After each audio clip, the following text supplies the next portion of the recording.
जिंदाबाद CITU जिंदाबाद जिंदाबाद जिंदाबाद लाल लाल लहराएगा खाने वाला खाएगा। साथी 100 करोड़ जी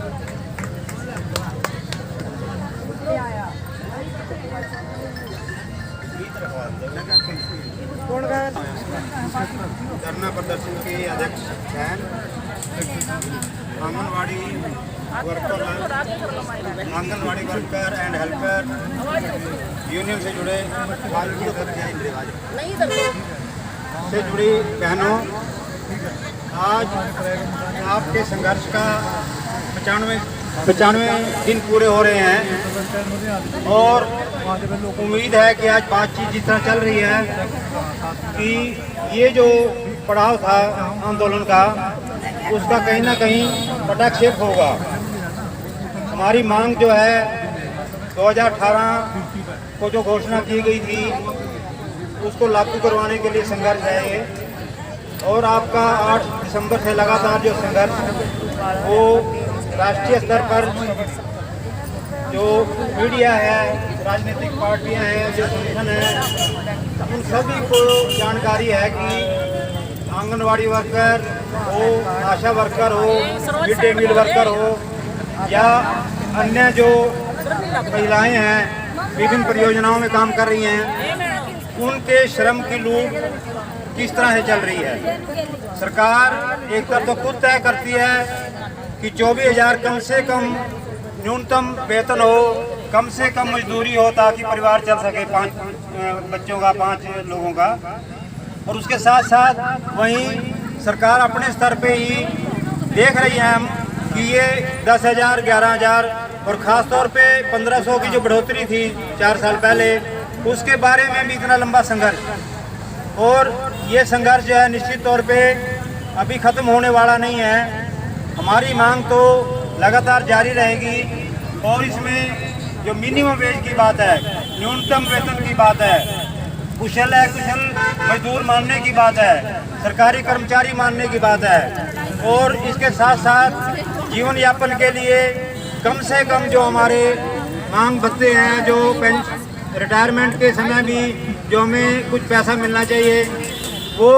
उसके बारे में संघर्ष जारी रहेगा। और हम ये देख रहे हैं, कल ही पता लगा हमें, जैसे कल हमारे बीच में हुई है एक बहन, एक्सीडेंट की वजह से उसकी मौत हुई है, तो उसकी मौत के बाद उस परिवार का क्या बनेगा, कितनी बड़ी चिंता है। सरकार की चिंता होनी चाहिए कि उसकी जो एक हमारी कर्मी है उसकी अगर असामयिक मृत्यु होती है अचानक,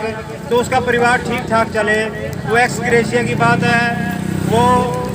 रिटायरमेंट या डेथ के बाद ग्रेजुएटी की बात है, वो आपके ऊपर लागू नहीं है क्योंकि आपको कोई कर्मचारी नहीं माना जा रहा। और दूसरी तरफ एस्मा जैसे कानून लगा के आपको टर्मिनेशन के ऑर्डर भी दिए जा रहे हैं। एस्मा कर्मचारी पे लगता है, आपको कर्मचारी मानना नहीं जा रहा है, और उसके बावजूद जो उनके तौर तरीके हैं वो इस आंदोलन को तोड़ने के हैं। लगातार कोशिश रहती है कि आपस में फूट डालकर,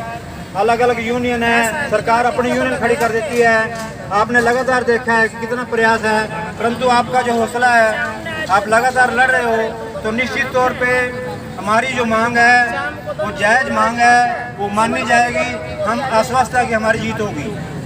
इसके साथ साथ मैं ये भी कहना चाहता हूँ कि अभी 28-29 मार्च को राष्ट्रीय स्तर की हड़ताल है। राष्ट्रीय स्तर की हड़ताल में आपका भी मांग मुद्दा बीच में शामिल है, तो उसकी तैयारी रखें। तो ज़्यादा दिन नहीं बचे। भी हम गांव के स्तर पे हमारे जो CITU से जुड़े संगठन हैं, चाहे वो चौकीदार हैं ग्राम स्तर पे, या सफाई कर्मी हैं, परियोजना कर्मी हैं, या और जो मेहनत कश वर्ग है, उन सभी को जोड़ते हुए 28-29 को जो हड़ताल है, वो हड़ताल को पूरी कामयाबी के साथ हम उसको सफल बनाएं। और इसके साथ साथ हमारी मांग जो है, ख़ास तौर पे सरकारी कर्मचारी मानने की या न्यूनतम वेतन की जो बात है, वो निश्चित तौर पे वो राष्ट्रीय स्तर की हड़ताल है। ये इससे हाईलाइट भी होगी राष्ट्रीय स्तर पे, और इस पर कुछ ना कुछ जो सरकार है या जो सरकार बनाते हैं उनके भी ध्यान में बात आएगी। मैं ज़्यादा लंबी बात न करते हुए आपके हौसले को सलाम करता हूँ। और जो बहन कल जिसकी डेथ हुई है, रेनू,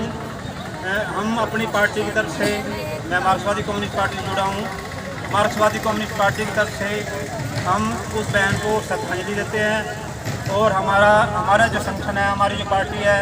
वो उस जो शोक संतप्त परिवार है बहन रेणु का, उसके साथ खड़ा है। और इसके साथ आपसे भी अपील है कि इस जो संकट की घड़ी है परिवार के ऊपर, इसमें हम जितना भी उनका सहयोग कर सकें सहयोग हमें करना चाहिए और हमारी पार्टी भी आपके साथ खड़ी मिलेगी। इसके साथ साथ मैं एक बार फिर हमारी पार्टी की तरफ से आपके आंदोलन का समर्थन करता हूँ, आपके हौसले को सलाम करता हूँ और इस आशा के साथ कि ये संघर्ष लगातार जारी रहेगा जब तक कि जो लूट है, जो सरकार लूट कर रही है, मेहनत की श्रम की लूट कर रही है, उस पर रोक ना लग जाए। मेहनत का वर्ग जो है लगातार कमेरे वर्ग और जो लुटेरा वर्ग है उसके अंदर संघर्ष है ये। और न केवल ये 1500 और 750 की बात नहीं है, बल्कि बात इसकी है कि प्राइवेटाइजेशन जो अब तक हमने कमाया है पिछले 70-75 साल में, 76 साल का अमृतोत्सव की बात करते हैं ये, पर कुल मिला के हमने जो कमाया है, जो सरकारी तंत्र खड़ा किया है, जो आंगनबाड़ी आशा वर्कर इनका जो संगठन खड़ा किया है, इनके जो विभाग खड़े किए हैं या और जो सरकारी इदारे खड़े किए हैं, चाहे बैंक है, चाहे बीमा है, चाहे रेल है, चाहे वो और क्षेत्र है, उन सभी को जो पूंजीपतियों के हवाले करके अडानी अंबानी जो उनके मित्र हैं उनके हवाले करने की बात है। आंगनबाड़ी का भी प्राइवेटाइजेशन की तरफ बढ़ने की बात है। तो ये संघर्ष सिर्फ 1500 के लिए नहीं है, बल्कि अपने आप को बचाने की बात है, अपने वर्ग को बचाने की बात है और अपने महकमे को बचाने की बात है। ये महकमा बचेगा इस रूप में बचेगा कि वास्तव में लगातार संघर्ष हो और संघर्ष भी अकेले ना हो, इसके साथ और भी जो लोग हैं हमारे जैसे, उन सभी को जोड़ते हुए साझे संघर्ष से ही आके हम बढ़ेंगे और जीतेंगे। किसान आंदोलन ने भी ये तय किया है और किसान आंदोलन के बाद आपका जो आंदोलन है राष्ट्रीय स्तर पे, इसकी पहचान बनी है और निश्चित रूप से ये करनाल में नहीं, ये हरियाणा में नहीं, बल्कि राष्ट्रीय स्तर पे जो परियोजना कर्मी है उसको एक दिशा देगा आपका आंदोलन। और इसके साथ साथ आने वाले संघर्ष के लिए खासतौर पे जो ये राष्ट्रीय हड़ताल है और राष्ट्रीय हड़ताल के बाद भी और भी जो राष्ट्रीय स्तर पे जो आह्वान आएंगे ट्रेड यूनियन के, उसमें हम सहयोग करेंगे, अपने आंदोलन को आगे बढ़ाएंगे। दो नारों के साथ अपनी बात समाप्त करूंगा। इंकलाब जिंदाबाद, इंकलाब जिंदाबाद, बहनों की एकता जिंदाबाद, हमारा संघर्ष कामयाब, आवाज दो, आवाज दो, और जोर जुल्म की टक्कर में संघर्ष हमारा नारा है। धन्यवाद। 100 करोड़